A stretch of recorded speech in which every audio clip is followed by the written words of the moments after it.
আপনাদের জন্য নিয়ে আসছি আজকে একদম একটা সহজ পদ্ধতিতে কিভাবে মাছ রান্না করে খাওয়া যায় সেই পদ্ধতিটা। এটা হচ্ছে চিংড়ি মাছ ভাজা।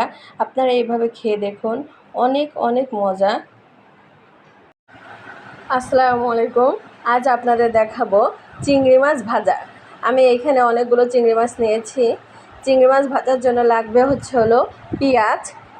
আমি 1 বাটি পেঁয়াজ কুচি নিয়েছি। কাঁচামরিচ কুচি লাগবে, হলুদ, লবণ আর তেল।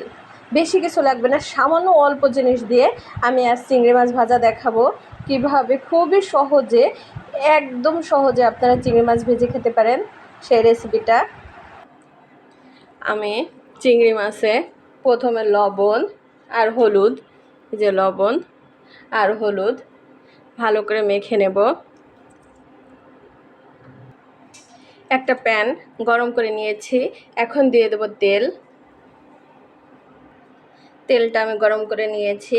এখন লবণ হলুদ মাখিয়ে রাখা চিংড়ি মাছ আমি তেলের ভিতরে দিয়ে দেব।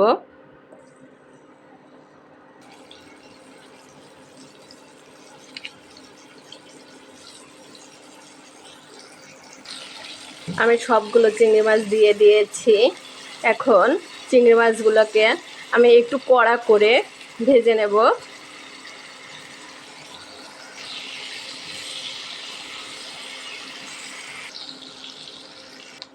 আমি চিংড়ি মাছগুলোকে উল্টে পাল্টে ভালো করে ভেজে নিয়েছি। এখন উঠিয়ে রাখবো। আমি সবগুলো চিংড়ি মাছ উঠিয়ে নিয়েছি। এই তেলের ভিতরে দিয়ে দেব পেঁয়াজ কুচি,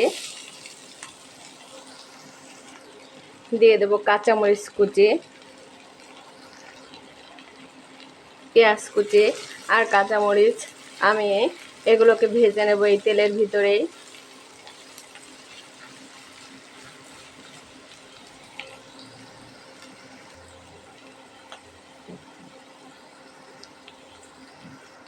মরিচ পেঁয়াজের ভিতরে দিয়ে দেব অল্প করে একটু লবণ, 1 চামচের হাফ চামচেরও কম।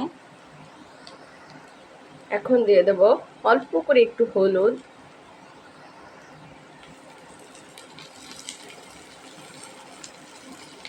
আমি লবণ হলুদ দিয়ে এই মরিচ পেঁয়াজকে একদম ব্রাউন কালার করে ভেজে নেব, কিন্তু পোড়ানো যাবে না। আমি পোড়াবো না, এমনি ভাজতে ভাজতে একটু ব্রাউন কালার হয়ে গেলেই আমি তখন মাছ দিয়ে দেব।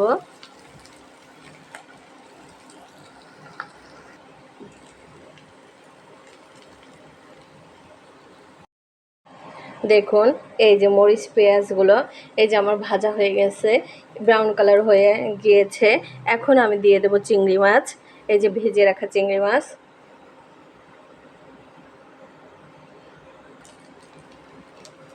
আমি চিংড়ি মাছ এই মরিচ পেঁয়াজের সঙ্গে এখন ভেজে নেব। দেখুন চাল আমি কমিয়ে আরও 2 মিনিটের মতো মরিচ পেঁয়াজ সহকারে চিংড়ি মাছ ভেজে নিলাম। দেখুন কালারটা কত সুন্দর হয়েছে। আমার মাছগুলো ভাজা হয়ে গিয়েছে। এখন আমি এটা নামিয়ে ফেলবো।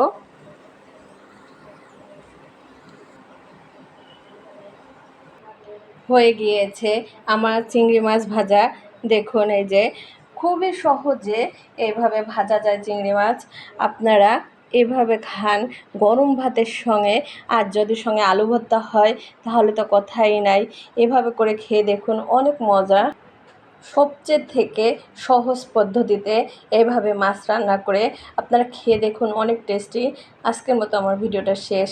আল্লাহ হাফেজ।